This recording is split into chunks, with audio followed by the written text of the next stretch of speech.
وابسته به عملی شوی لایحه بهسازی نظام آب‌تامین‌کنی در تاجیکستان مرحله 2 شهر خاروغ ستاد موقتی نزد رئیس شهر خاروغ میرزانبود علیشیر خدابرده در مرکز ولایت تشکیل گردیده. طبق آن عملی شوی لایحه زیر نظارت قطعی رهبریت شهر قرار گرفته است. عین زمان کارهای علاوگی لایحه در سمت عوض نمودن قبرهای اساسی آب آشامیدنی و قبرهای کانالیزاسیونی در قسمت راه اساسی نقلاتی شهر خاروغ از محله هیچوردیف تا اداره رادیو و تلویزیون ولایت مختار کیستان بدخشان و طربخانه فیض دوام دارد. در ستاد موقتی نزد رئیس شهر خاروغ سردار کارخانه خواجگی منزلی و کمونالی شهر، سردار کارخانه تأمینات آب و کانالیزاسیون شهر خاروغ، شعبه ریاست خدمات نقلیات دولتی در شهر خاروغ، سردار بازرسی دولتی اتومبیلی مرکزی ولایت، نماینده فیلیال جمعیت شکل گشاده پوچت تاجیک ولایت مختار کیستان بدخشان منطقه رقم 12 در شهر خاروغ، دیرکتور جمعیت داروی مسئولیتش محدود مدد،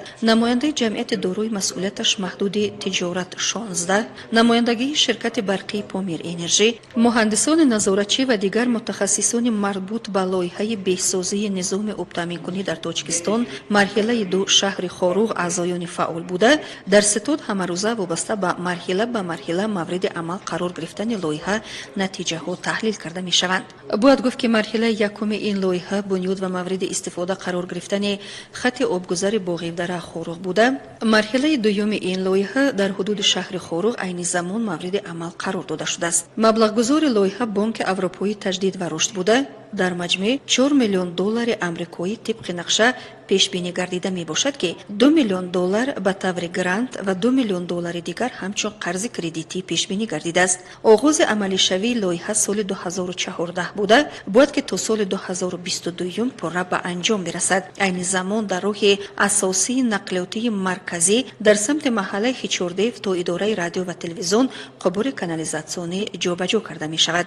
محله هیچوردیف سولوی دروز نه عموما کانالیزاسیون ندارد و رئیس شهر خاروغ کوروی لوگی لایحه با داخل کردند و شرکت مدد که دیرکتورشون ایدر محمد فیوان است و او هم از محله هیچوردیف تو امنیت ملی ولایت قبور کانالیزاسیون وصل میکنند.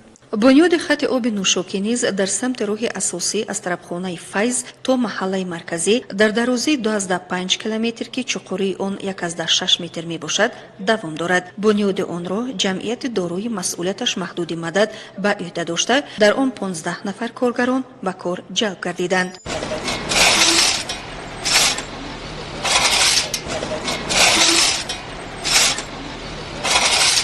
باید گفت که ساختمان خط کانالیزاسیونی در حدود محله هیچوردیف طبق سپارش رئیس شهر خاروغ میرزانبود علیشیر خدابرده همچون کارهای علاوگی عملی می‌گردند، زیرا در واخوری ملاقات رهبریت شهر خاروغ با ساکنان محله هیچوردیف شهروندان در برابر دیگر مشکل‌های جای داشته بنیاد خط کانالیزاسیونی را نیز تقاضا داشتند. این مرحله لایحه تا جشن وحدت ملی عملی گردیده طبق درخواست خود ساکنان و طبق سپارش رئیس شهر خاروغ چون توفه تقدیم ساکنان محله‌های مرکزی می‌گردد.